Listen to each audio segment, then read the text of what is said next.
Kalian sedang mendengarkan Parimatch News Podcast, info tren dan cerita tentang sepak bola yang bikin kalian makin update. Di episode kali ini, barengan sama gue Frankie. Dan gue Noval. Kali ini kita akan sedikit lebih kritis. Kenapa? Karena belakangan ini banyak kejadian-kejadian yang bikin pecinta sepak bola tanah air garuk-garuk kepala. Ini Liga 1 mau dibawa kemana sih? Keputusan kontroversial, VAR yang kontroversial juga, sanksi-sanksi yang gak jelas bagi pemain. Sebenarnya apa yang terjadi? Yuk kita bahas bareng-bareng. Pal, kita mulai dari kasus yang bikin gempar dulu nih. Yuran Fernandes. Akhirnya dia disanksi 12 bulan dan juga denda 25 juta karena mengkritik Liga 1. Betul. Itu yang paling harus di-highlight adalah kritik. Jadi bukan kayak lu tiba-tiba ngerendahin satu organisasi. Di sini contohnya PSSI. Dan bukan rasis. Nggak rasis, terus apa? Kritik. Karena kritik itu harusnya membangun kan. Betul. Dan walaupun mungkin penggunaan kata Yuran nggak pas. Dan dia pemain asing kan. Iya, betul. Itu dia kritik kalau masalah di Instagramnya pakai bahasa Indonesia. Jadi mungkin ada kesalahan translate dan sebagainya. Walaupun mungkin dia pasti nanya dulu. Ini udah benar artinya apa? Ini udah benar belum? Benar. Ya mungkin dia juga ada tim kali paling nerjemahin, Pak. Cuma maksudnya itu adalah sekali lagi itu adalah kritik. Dan kritik itu harusnya ya udah bisa harusnya sama apalagi dengan organisasi sebesar PSSI harus bisa apa kasarnya diterima. Karena kritik itu hak harusnya. Jadi kayak kalau gua apalagi Yuran yang sebagai pelaku di dunia sepak bolanya, kritik itu sangat wajar. Walaupun penggunaan kata Yuran gue bilang tadi kurang pas karena dia bilang kurang lebihnya ya. Dia bilang kayak kalau kamu mau cari main sepak bola prestasi dan sebagainya tuh jangan ke Liga Indonesia. Tapi kalau kamu mau cari uang datanglah ke sini. Dia bilang kayak gitu. Nah, mungkin diterjemahin sama PSSI lumayan ofensif kayaknya. Jadi bikin ini berbahaya, mungkin PSSI mikirnya ini bahaya karena bisa bikin banyak pemain gak mau datang ke sini. Terutama pemain asing ya. Karena kalau pemain lokal mah inilah. Cuma kalau pemain asing yang bikin bisa berbahaya. Cuma maksudnya gak sampai disanksi 12 bulan menurut gue. Itu yang jadi problem. Itu yang jadi problem. Karena gini juga maksudnya. Yang tadi sih balik lagi. Pertama, masalah kritiknya di sosial media. Memang sensitif sosial media. Cuman ini bukan kejadian di dalam lapangan yang misal dia maki-maki wasit, bawa pemain, atau enggak misalnya dia ke operator, atau misalnya nunjukin gestur jari tengah apa gimana ke arah kamera misalnya. Itu pertama bukan di pertandingan, terus sosial media. Dan balik lagi namanya kritik. Kan kita bukan, apalagi ini pemain bola ya, maksudnya pemain bola, atlet. Dia kan bukan satu forum resmi yang, let's say ada apa ya, misalnya kayak DPR mengkritik pemerintah, pasti kan dengan bahasa yang tertata gimana. Kalau ini kan namanya sosial media gitu. Kasual lah. Lebih casual, lebih biasa. Dan ya itu, akhirnya dia didenda 25 juta juga 1 tahun. Selain dendanya, larangan bermainnya sih yang menurut gua agak berat karena Yuran ini salah satu pemain asing yang bagus. Jadi dia juga pernah bawa PSM juara. Terus salah satu pemain asing yang konsisten di Liga 1, salah satu back asing paling bagus di sana. Nah, ini kan maksudnya ketika dia dilarang main 12 bulan di Liga 1, itu bikin dia pasti cabut dong. Gak mungkin dia menunggu 1 tahun untuk akhirnya main lagi di sini. Dia pasti cabut mungkin ke liga lain di Asia Tenggara juga atau bisa ke Asia. Kita bakal kehilangan salah satu pemain asing yang kualitasnya memang bagus di Liga 1. Itu satu. Karena kita pernah mention juga dulu kalau dengan adanya 8 slot pemain asing ini gak semuanya kualitasnya menurut gua pemain asing yang bisa ngangkat Liga 1. Dan Yuran ini sebenarnya ada di salah satu itu. Dia masih main di timnas dia, Tanjung Verde. Jadi salah satu pemain yang bisa ngangkat level Liga 1 itu salah satunya Yuran menurut gua. Secara kualitas permainan ya. Cuma dengan keadaan kayak gini dia pasti cabut juga kalau misalnya nggak ada revisi ini ya. Karena biasanya kalau udah mulai rame terus banyak yang nentang nih biasanya ada kayak apa kalau misalnya ini dibanding kan mungkin nanti PSM juga kan ngajuin banding mungkin ya lewat Yuran. Betul. Udah gitu ini apa namanya maksud itu yang pemain dipotong. Kayak itu kayak koruptor tuh yang tiba-tiba dari 5 tahun jadi 2 tahun gitu. Itu betul. Cuma maksudnya gua kan nyarinya istilah pemotongan amnesti bukan. Bukan ya? Apa ya? Adalah pokoknya. Iya ngerti. Istilah pemotongan. Misal sanksinya 12 bulan jadi 6 bulan. Cuma tetap aja lumayan memberatkan kalau menurut gua. Ini takutnya bikin pemain-pemain ini jadi takut buat ngeluarin suara mereka.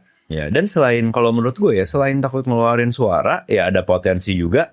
Malahan tadi lu bilang dia bikin statement itu mungkin PSSI ketakutan pemain asing jadi nggak mau datang ke sini. dengan dia disanksi lebih nggak mau datang ke sini lagi Ya kayak. betul, malah Lihat maksudnya ada keputusan yang kontroversial kayak gini gitu. dan maksudnya jadi kasarnya jadi rada membenarkan perkataan Yuran kayaknya. Iya. Ya, secara tidak langsung secara ya. tidak langsung. Karena maksudnya PSI merasa diserang, merasa mereka offense dengan kata-kata Yuran dan bikin sanksi kayak gini. Ya itu benar sih. Jadi bikin pemain mikir 2 kali takutnya untuk datang ke liga ini. Dan yang paling gue takutin adalah itu tadi. Jadi pemain nggak bisa ngeluarin aspirasi mereka. Betul. Dan PSSI takutnya bakal dicap sebagai organisasi yang anti kritik. Jadi padahal maksudnya kan kita sama-sama sebenarnya visi kita harusnya sama, pengen liga di kita naik level yang nanti otomatis pun akan berimbas ke timnasnya juga bakalan lebih naik. Harapannya ke situ. Semoga sih orang-orang di PSSI juga punya harapan yang sama. Betul. Itu kita harapannya itu. Cuma kadang persepsinya yang beda-beda. Kita nangkepnya kayak kalau kita sebagai penonton pengennya Liga 1 naik level tuh dengan cara A. Pemain yang ini dengan cara B, PSSI mungkin dengan cara C. Itu kan kita beda-beda walaupun tujuannya sama. Nah, itu yang mungkin harus kita rembukin aja, karena bukan berarti cara A benar, cara B salah, cara C salah. Karena bisa aja tiga-tiganya benar. Kita cari jalan tengahnya yang bisa naikin level liga. Walaupun pemain juga punya di bawah naungan ini kan, APPI mereka, Asosiasi Pemain-Pemain Indonesia. Itu tuh sepak bola profesional Indonesia kalau nggak salah. Pemain-pemain ya. Pemain profesional Indonesia ya. Kalau salah, kalau nggak salah itu. Tapi API itu ya. APPI tahu kan? Itu. AFI. APPI. AFI itu apa? Akademi Fantasi Indonesia. Iya itu penyanyi dong. Kalau AFI Asosiasi Pelawak Indonesia ya. Akademi Jarwo Kuat ininya. Sule juga. Enggak, pemimpinnya Jarwo Kuat. Iya, tapi lulusan. Mau bahas bola enggak? Maksud gue. Oke, sip. APPI tadi. APPI. Itu kan maksudnya mereka kadang tapi di sini juga agak motong sedikit. Terakhir gue baca berita ini kita di tag hari ini, APPI juga udah mulai melayangkan surat protes juga tentang hal. Ya pasti, karena maksudnya biasanya tuh protes dari pemain tuh lewat APPI. Jadi pemain ke APPI dulu bilang kayak gue gini kemarin ada hal kayak nggak enakan, misal paling sering keterlambatan gaji. Biasanya dari klub ada keterlambatan gaji, pemain protes dan bilangnya ke APPI. APPI nyalurin misal ke PSSI atau kemana, birokrasinya gue nggak terlalu paham. Cuma maksudnya biasanya alurnya kayak gitu.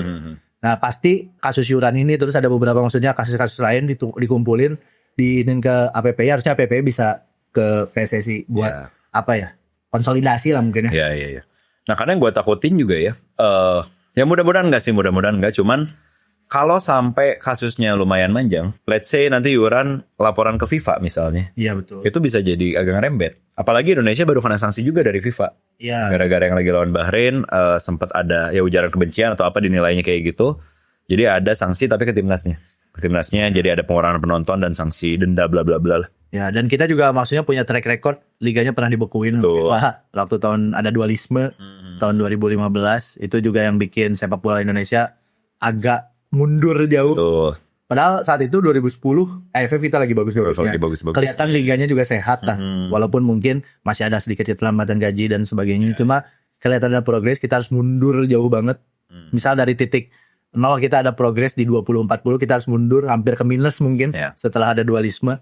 Kita punya track record itu. Terus kita juga punya track record kemarin Piala Dunia U20 dibatalin. Nah jadi maksudnya Indonesia ini di satu sisi timnasnya memang lagi on top level. Lagi sangat berkembang pesat ya. Tapi maksudnya nggak dibarengin sama hal-hal lain yang harusnya mendukung. Salah satunya adalah liga. Nah ini juga sih yang jadi problem kemarin, karena banyak yang ngeprotes ujungnya ke PSSI. Karena PSSI dianggap terlalu fokus sama timnas. Sedangkan Liga 1-nya bukan diabain juga sih, karena maksudnya teknologi VAR udah mulai diadain. Terus kompetisi juga udah dicoba untuk lebih rapi. Tapi maksudnya memang belum ada di tahap yang maksimal lah. Masih sangat mungkin untuk berkembang si Liga 1 ini di tahap yang untuk bisa naik level tadi. Cuma gua rada setuju sama omongan orang-orang di luar sana yang bilang kalau PSSI mungkin caranya agak kebalik dibandingin dengan federasi-federasi lain. Karena biasanya federasi lain itu ngurusin grassroots, baru ujung-ujungnya adalah panen di timnas. Sedangkan yang kita lakukan kebalik kan. Kita cari pemain, kita cari diaspora, pemain keturunan, baru kita berharap setelahnya liganya kita benerin. Walaupun sekarang progresnya masih lebih lambat dibandingin timnas. Itu gue rada setuju, karena maksudnya PSSI mau nggak mau mereka juga tetap punya tanggung jawab untuk ngebenerin Liga 1. Ngebenerin Liga Indonesia secara keseluruhan, bukan cuma Liga 1, Liga 2 juga, Liga 3 juga. Itu juga bagian dari job desk-nya PSSI.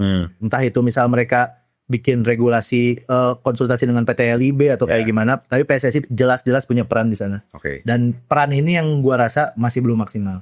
Dan yang tadi lu mention mungkin PSSI ya lumayan di liga ini kita udah mulai ada perkembangan, contohnya kayak stadion-stadion udah diwajibin pakai apa tuh buat yang iklan tuh LED. Iya betul. Udah harus ada running LED kayak gitu dan ada VAR. Tapi VAR-nya sendiri juga belakangan ini lagi jadi kontroversi juga. Yang mestinya VAR itu jadi apa ya, yang benar-benar bisa ngambil keputusan penting dengan benar, teknologi yang canggih, bisa mengoreksi kesalahan. Itu suatu perkembangan. Tapi belakangan ini kita lagi sedikit agak nggak enak penonton Liga 1, beberapa fans dari klub tertentu juga lagi agak kesel karena VAR tidak dipakai dengan semestinya katanya. Betul. Jadi walaupun kita mau punya teknologi secanggih apapun, pada akhirnya yang mengoperasikan adalah tetap manusia. Nah itu juga yang sempat jadi perdebatan. Ada omongan-omongan di media sosial sana yang bilang kayak, kalaupun kita punya teknologi tapi kalau SDM-nya belum siap, ujung-ujungnya akan tetap banyak kontroversi. Dan itu betul. Karena VAR ini juga di luar sepak bola kita, maksudnya kayak di Eropa, di lain-lain juga ada kontroversi. Cuma maksudnya setidaknya mereka lebih paham cara menggunakan si teknologi ini. Sedangkan kalau di Indonesia memang masih banyak yang harus dibenahi lah di musim itu musim kedua. Pertama penuh. Musim lalu udah ada beberapa match yang pakai VAR, tapi ini musim pertama yang full pakai VAR. Nah itu masih banyak banget yang harus dibenahi, terutama benar kata lu tadi dari orang-orang yang mengoperasikannya. Itu entah itu wasit di tengah lapangan, wasit utama, wasit VAR, asisten wasit dan sebagainya, mereka harus ngerti cara VAR ini biar maksimal kayak gimana sih. Dan itu kan maksudnya gue nggak paham ya, maksudnya tapi ada pelatihan dong harusnya. Biar gimana caranya bisa memaksimalkan si VAR ini, karena kita sama-sama tahu kalau VAR ini adalah alat bantu, video assistant referee, yang akhirnya bikin keputusan tetap wasit. Dan wasit seperti yang kita mention di episode-episode sebelumnya selalu punya subjektivitas. Nah ini yang maksudnya zona abu-abu ini yang harus kita sedikit kurangin. Gimana pun caranya, karena menurut gue ya nggak bisa dihilangin, akan tetap ada. Cuma tetap ada. Nggak, maksudnya zona abu-abunya. Cuma gimana caranya kita meminimalisir biar lebih apa namanya? Misal ini paling gampang, kalau misalnya ada pemain ngikut kayak kasus Cia Omaren, itu gimana kita tahu regulasinya kalau ini ngikut dengan sengaja layak kartu merah atau ini nggak sengaja gerakan ini kuning aja atau misal. Karena pelanggaran mah biasanya kalau sikut, kalau sengaja nggak sengaja pelanggaran. Nah itu kan maksudnya zona abu-abu itu yang harus kita mulai sama-sama benahin. Nah, karena kita mau kualitas wasit di Indonesia juga meningkat, naik level. Tapi masalahnya berarti dari tadi kan lu mention gimana caranya ada pelatihan, gimana caranya ada pengoperasian. Nah justru kalau menurut gue dan yang rame nih sama netizen di sosial media, itu bukan tentang gimana wasit menggunakannya. Jadi karena kalau gue dan netizen banyak, gue yakin lah maksudnya kayaknya untuk teknologinya mungkin udah paham cara pemakaiannya segala macam. Peraturannya pun mungkin mereka udah paham juga dengan lisensi wasit yang mereka punya. Tapi ya ada isu-isu VAR ini cuma dipakai buat klub tertentu aja katanya. Itu loh yang jadi ramenya tuh itu Pak. Bukan masalah wasitnya masih belum paham regulasi bla bla bla. Tapi karena terlalu nyorot ke klub-klub tertentu, menguntungkan klub-klub tertentu. Kayak tadi Ciro misalnya. Itu kan lagi rame banget tuh Boboto, apalagi menurut gue sih kayaknya yang bikin Boboto bener-bener marah bangetnya. Ciro ini kan udah musim terakhirnya di Persib. Sisa 3 pertandingan. 2 ya, saat ini 2. Sebelum itu kan 3. Pas dia kena kartu merah. Sisa 3 pertandingan. Dia pengen bisa main sampai akhir musim karena sikut yang kalau dilihat pun kayaknya itu gerakan refleks segala macam. Tapi direct red card kan langsung, dan pada akhirnya ada sanksi tambahan dan sampai akhir musim udah dipastiin Ciro nggak bisa main. Betul. Iya sih, itu tepat sih. Maksudnya tapi tadi yang dimention adalah banyaknya kabarnya, maksudnya penggunaan VR ini cuma di klub-klub tertentu. Ya, atau menguntungkan klub tertentu. Ya itu maksudnya balik lagi ke kontroversi opini kayak gitu tuh dari sebelum VR masuk ke Indonesia. Udah ada sebenarnya.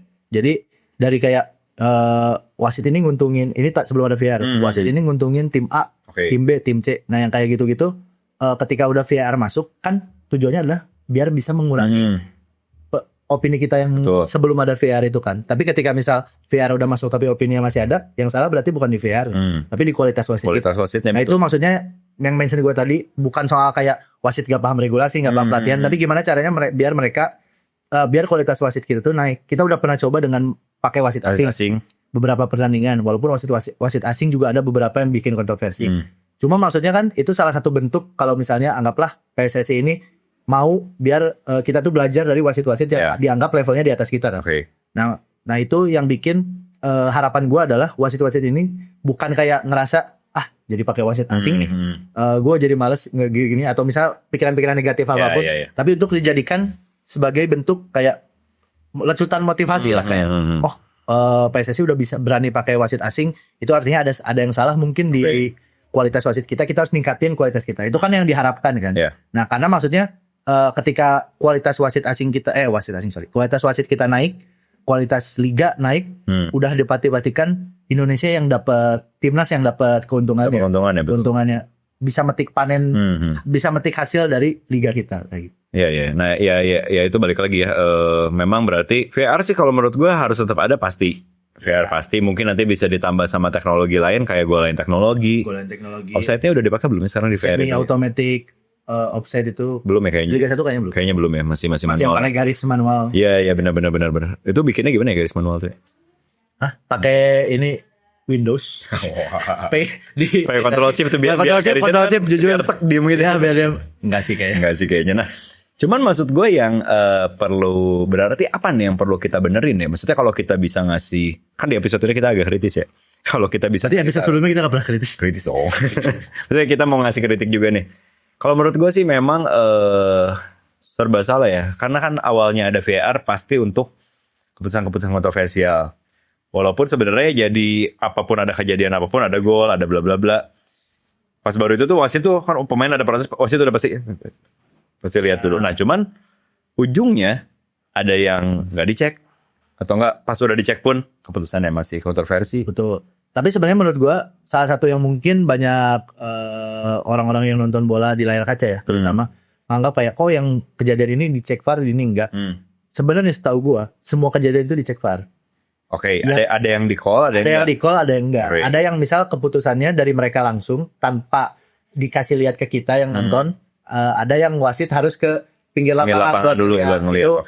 Keputusannya di wasit utama berarti. Ada juga yang wasit utama mungkin udah komunikasi terus kayak offset gak? Atau misalnya pelanggaran gak? Menurut kita sih enggak. Karena kan di wasit VAR itu ada beberapa kan. 3 wasit. Terus kayak menurut kita enggak gini. Biasanya kalau yang perlu opini dari wasit utama itu dia yang ngecek. Tapi kalau misalnya mereka karena ketiga ini juga punya lisensi wasit kan. Iya betul. Jadi mereka juga punya kredibilitas lah untuk menilai lah ya. Menilai apakah itu memang pelanggaran atau enggak. Jadi menurut gue sebenarnya kejadian-kejadian kontroversi atau kejadian pelanggaran yang luput dari wasit utama sebenarnya selalu dicek. Cuma entah itu dijadiin call atau enggak, itu tuh yang beda-beda itu. Jadi kayak opini kalau misalnya ada ini mah sampai gak dicek VAR dicek. Cuma maksudnya emang gak dilihatin kita aja dan dianggap udah clear sama wasit-wasit VAR ini, wasit yang nunggu di ruang VAR kayak gitu. Ada lagi juga yang baru-baru itu saat Bali United ketemu sama Persija. Bali United kalah telak 3-0. Cuman pelatihnya Stefano Cugura itu Teko. Dia saat press con juga dia bilang kalau misalnya mestinya VAR ini tuh bisa digunakan dengan lebih baik lagi. Itu gara-gara keputusan kontroversial juga golnya Bali United yang dianulir karena sebelumnya ada duel pemain Persija dengan Bali United. Duelnya mungkin dinilai sama Coach Teko itu gak terlalu 50-50 lah ya apa gimana. Jatuh ketika udah gol baru dicek VAR. Itu juga sebenarnya kejadian di match PSS PSM. Jadi salah satu yang bikin diprotes sama Yuran ini adalah pas gol Gustavo Tocantins. Jadi dia juga sama duel sama back terakhirnya PSM, menang bola terus bikin dia ngegolin. Setelah dicek VAR dianggap bukan pelanggaran. Padahal kalau misalnya lihat ada sedikit perdebatan adalah ada yang anggap kalau itu pelanggaran karena ada body dari belakang atau gimana dan sebagainya. Itu jadi yang bikin Yuran saat itu bahkan kabarnya minta kayak udah kita nggak usah main kalau wasitnya kayak gitu. Cuma hasilnya mereka ngelanjutin pertandingan. Nah itu kan maksudnya kontroversi kayak gitu muncul karena balik lagi ke subjektivitas wasit lagi-lagi. Maksudnya gimana caranya biar wasit-wasit ini bisa lebih adil lah. Karena walaupun wasitnya beda-beda nih, kita anggap yang ambil kasus yang Cikutan. Kalau lo inget ada satu match Persib lawan Persija. Oh iya. Marco Simic di musim ini di leg kedua yang akhirnya 2 sama. Marco Simic sikut Beckham ya waktu itu ya. Sampai itu sikutnya telat masa walaupun mungkin entah ada unsur kesengajaan atau enggak, ada refleks juga mungkin kayak Ciro, cuma dapat kartu kuning. Pantesan itu yang dibanding-bandingin sama Boboto kali ya. Itu makanya maksudnya Ciro kartu merah direct Marco Simic enggak. Itu juga yang sempat ramai. Itu jadi maksudnya inti utamanya adalah inkonsistensi. Jadi maksudnya mau itu wasitnya beda, mau itu wasitnya sama, mereka harus punya patokan yang jelas. Kalau misalnya sikutnya kayak gitu, masuk sikutnya kayak gitu, kartu kuning atau kartu merah tuh mereka sudah tahu. Maksudnya hal-hal yang kayak gitulah yang bikin akhirnya jadi banyak perdebatan kan setelahnya.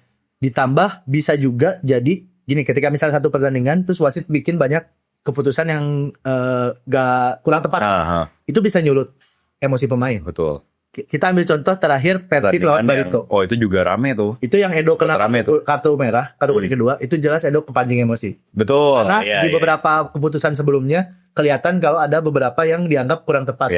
Nah itu yang akhirnya kelihatan pemain jadi kayak betul. Bahkan itu Persib udah gak punya kepentingan apa-apa kan. Udah juara juga, dia harus lolos dari degradasi. Dari zona degradasi. Nah cuma maksudnya banyak keputusan-keputusan kontroversial, bahkan setelahnya ada Febri dihajar dari belakang. Ini yang sempat rame. Dihajar dari belakang, udah cek VAR lumayan lama, cuma dikasih kartu kuning. Betul, itu tackle dari belakang, agak-agak dua kaki juga, tackle horor dan lagi posisi lari ya. Nah itu sangat berbahaya buat karir pemain. Betul. Febri baru beres dari cedera, kalau itu kena lagi, mungkin karirnya bisa. Maksudnya ini karena pemain yang baru pulih kan, pasti masih ada trauma, masih ada apa, masih nyari kondisi terbaiknya. Kalau misalnya sampai dihajar cedera lagi, bisa bahaya buat karirnya. Dan itu juga yang sempat rame, kenapa makin pada protes lagi gara-gara yang momen Febri di tackle horror itu ada cek VAR cukup lama dan pemainnya juga sempat cekcok di lapangan, sempat ribut dulu. Sampai kalau nggak salah pelatihnya segala macam juga ada yang masuk ke lapang segala, pokoknya situasinya agak nggak kondusif saat itu. Nah setelah dicek VAR, wasit utamanya nggak sampai cek ke kamera. Iya. Wasit utamanya nggak sampai cek ke kamera, dia cuman dengerin call dari VAR dan kuning. Itu sih. Itu masalahnya. Ya yang kayak gini-gini kontroversi itu berita lama sebenarnya. Betul. Lagu lama lah kalau ini. Lagu lama. Kasus-kasusnya mungkin baru, tapi ini lagu lama. Kita dari dulu udah sering banget ngelihat hal-hal kayak gini. Nah ini yang bikin gue juga berharap setidaknya mulai musim depan mulai ada perbaikan, karena kualitas wasit Liga Indonesia ada beberapa yang menurut gue emang udah top level. Ada beberapa nama yang emang menurut gue udah bagus. Nah gimana caranya biar wasit-wasit lainnya ngikut nih, bisa ada di top level sama kayak wasit-wasit lainnya ini ada di Liga 1 kayak gitu. Dan buah dari kejadian-kejadian ini, VAR yang kontroversial, tadi sanksi-sanksi segala macam, berujung kepada satu nama yang memang lagi disorot juga, Pak. Bapak Erick Thohir, Ketua PSSI. Karena mungkin beliau ini lagi disorot sangat bagus semenjak megang timnas Indonesia. Udah mulai berprestasi juga, ya di luar kemarin ada keputusan kontroversial Sintayong dipecat segala macam. Namanya bagus di timnas, tapi apakah liganya nggak diperhatikan? Itu yang lagi ramai diomongin sama netizen. Iya, itu juga yang sempat kita bahas tadi di awal, kalau PSSI dipungkirin atau tidak tetap punya andil cukup besar untuk ngebawa liga ini naik level. Jadi gue yakin sih, maksudnya di anggota PSSI sekarang, terutama Bapak Erick Thohir, itu nggak mungkin cuma mikirin timnas. Cuma porsinya yang beda. Mungkin mereka masih berharap, karena timnas masih punya peluang untuk lolos ke Piala Dunia. Itu mungkin yang saat ini jadi fokus utama. Cuma bukan dalam artian kita harus mereka bisa menyampingkan Liga 1. Karena Liga 1 juga mau nggak mau ini adalah liga kita gitu. Kita mau sampai kapan sih, maksudnya PSSI nyari-nyari pemain diaspora, karena pasti stoknya terbatas kan. Sedangkan kalau di Liga 1 itu melimpah. Pemain berbakat kita tuh banyak banget. Gimana kalau liganya bagus, pemain-pemainnya juga pasti ikutannya bisa oke lah naik level. Apalagi bisa narik pemain bintang yang pemain asing yang memang kualitasnya bagus, itu juga kan bisa naikin level liga. Nah itu yang bikin PSSI terutama Bapak Erick Thohir itu dikritik. Karena dia dianggap sebelah mata lah ngelihat kondisi tim Liga 1 saat ini. Cuma gue yakin sih mungkin di belakang layar tetap ada kerja lah maksudnya. Walaupun mungkin hasilnya belum bisa kita lihat. Iya. Cuma gue ada di tim yang nganggap kalau gue nggak peduli, maksudnya timnasnya sebagus apapun, tapi kalau liganya jauh banget gapnya sama timnas, liga kita belum sepak bola kita belum naik. Iya, karena kan ya udah pasti liga yang baik itu bikin timnasnya jadi baik juga. Betul. Kita kan pengen dong punya Rizky Ridho lain, Ricky Kambuaya lain, Marcelino lain. Atau kalau kita lihat lagi zaman-zaman sebelumnya dulu pas lagi berjaya 2010 tuh. Iya, pemain punya pemain kayak dari liga dari Liga Indonesia yang memang bisa. Yang memang levelnya setidaknya di Asia atau Asia Tenggara tuh memang mereka bagus gitu. Nah, kita kan pengen tuh punya banyak pemain kayak gitu. Ya itu yang diharapin ya memang. Cuman sedikit Pak mungkin ya sebelum episode ini beres gue pengen nanya, karena kan memang salah satu yang bikin Bapak Erick Thohir ini diserang tuh karena dulu mungkin beliau sempat bikin statement kayak saya nggak terlalu nontonin Liga 1. Sempat ada statement itu. Nah, cuman di luar itu sedikit yang mau gue tanyain karena kan ini lagi banyak perbincangan soal VAR, soal sanksi segala macam. Nah, kan ini juga mungkin jadi pertanyaan nih buat teman-teman. Ada PSSI, ada PT Liga Indonesia Baru yang operasiin Liga. Sebenarnya setahu lu ini tuh kapasitasnya tuh segimana sih? Lebih tanggung jawabnya dari siapa tentang kejadian-kejadian ini gitu ya? Siapa yang lebih tanggung jawab? Siapa yang bukan kita nyari siapa yang salah, tapi siapa yang mestinya lebih bebenah dan evaluasi? Gak ada siapa yang lebih sih. Keduanya harus gimana caranya bekerja sama untuk sama-sama ngebangun Liga 1 kalau menurut gue. Ini udah bukan soal tentang misal PT LIB nunjuk ke PSSI. Tanggung jawab lu lebih gede dibanding kita. Misalnya komdisnya atau apanya. Atau misalnya dibalik PSSI yang nunjuk ke PT LIB. Nah ini kan liga, lu operatornya, lu yang ngurusin lah. Bla bla bla. Kita udah nggak bisa kayak gitu. Udah nggak bisa saling tunjuk siapa yang salah dan siapa yang harus punya tanggung jawab lebih besar. Tapi gimana caranya biar semua elemen yang terhubung sama Liga Indonesia ini bisa saling kerjasama. Karena kalau misalnya cuma ngandelin, misal anggap PT LIB doang yang fokus, yang akan bisa juga. Tetap harus ada dari PSSI. Sebaliknya kalau misalnya PSSI turun tangan nih sampai Liga 1 semuanya digini-gini tapi dibenerin dan lain sebagainya, tapi PT LIB-nya juga nggak banyak terlibat, ya sama-sama aja. Maksudnya elemen tuh bahkan ke pemain-pemain, ke pelatih-pelatih, wasit, ke semua elemen semua aspek di sepak bola. Jadi kalau gue udah nggak bisa, kalau pertanyaan lu siapa sih yang punya tanggung jawab lebih besar, nggak bisa, nggak ada. Ini semuanya punya tanggung jawab yang sama untuk sama-sama bikin Liga 1 naik level. Ya, tapi memang benar sih Pak, semua elemen termasuk kita nggak bisa nyalahin salah satu ya, nggak bisa nyalahin. Kita pikir ini semua tanggung jawab mulai dari klub, PSSI, LIB, dan juga yang harus kita sorot sedikit adalah supporter. Itu karena itu juga salah satu elemen paling penting. Sangat penting. Kita bisa liga mungkin jadi di ban, kita bisa jadi ada masalah besar itu karena supporter. Memang antusias supporter di Indonesia perlu diakuin besar sekali. Ya, pemain asing juga yang pertama kali datang ke Indonesia, salah satu yang paling disorotin adalah supporter, soal atmosfer stadion dan karena lain. Mungkin liga-liga lain di ASEAN terutama kalau kita bandingin cuma sama ASEAN, di ASEAN mereka liganya udah lebih bagus secara kualitas. Tapi ya udah atmosfer penontonnya nggak sewah Indonesia. Benar. Supporter ini adalah pemain ke-12, dia yang bikin warna sepak bola makin rame. Jadi itu yang harus selalu dijaga. Cuman agak sayang juga kalau kita sorotin di pertandingan kemarin antara Arema lawan Persik Kediri, ada sedikit kejadian yang kurang mengenakan. Itu pertama kalinya Arema balik ke Kanjuruhan setelah tragedi yang kelam sekali beberapa tahun silam. Bahkan sepak bola dunia itu salah satu yang korbannya paling banyak. Ya itu disorot media luar juga. Dan kemarin Arema harus mengakui keunggulan Persik Kediri 0-3, Arema kalah. Nah yang jadi perhatian adalah kejadian setelah pertandingannya Pak. Setelah pertandingan itu ada berita kalau busnya dari Persik Kediri itu sempat diserang, mengalami pelemparan dari supporter.